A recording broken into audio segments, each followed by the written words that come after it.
उपसभापती सचिन अहिर यांना बंगल्याऐवजी फ्लॅट देण्यात आलाय, तर जुन्या उपसभापतींच्या पुरंदर बंगल्यावर उपाध्यक्ष अण्णा बनसोडे यांनी दावा केलाय।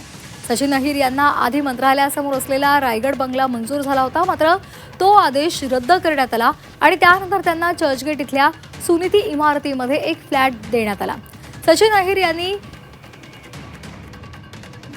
यांची नजर ही माजी उपसभापती नीलम गोऱ्हे वापरत असलेल्या पुरंदर बंगल्यावर होती। अखेर अहिर यांनी या बंगल्याचा ताबा घेण्यापूर्वीच विधानसभेचे उपाध्यक्ष आणि राष्ट्रवादीचे आमदार अण्णा बनसोडे यांनी या बंगल्यावर आपला दावा ठोकलेला आहे।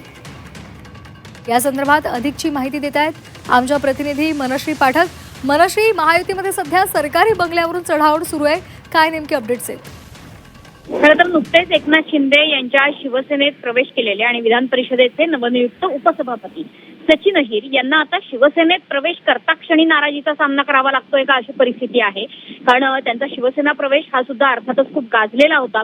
उद्धव ठाकरेंचे अतिशय निकटवर्तीय मानले जात होते सचिन अहिर। मात्र सचिन अहिर यांनी आता आग्रह धरलेला आहे की जो पुरंदर बंगला ज्या ठिकाणी नीलम गोऱ्हे राहायच्या तो बंगला आता आपल्याला मिळावा। मात्र तो बंगला पुरंदर बंगल्यासाठी उपाध्यक्ष अण्णा बनसोडे हेच देखील आग्रही असल्याचं कळतंय।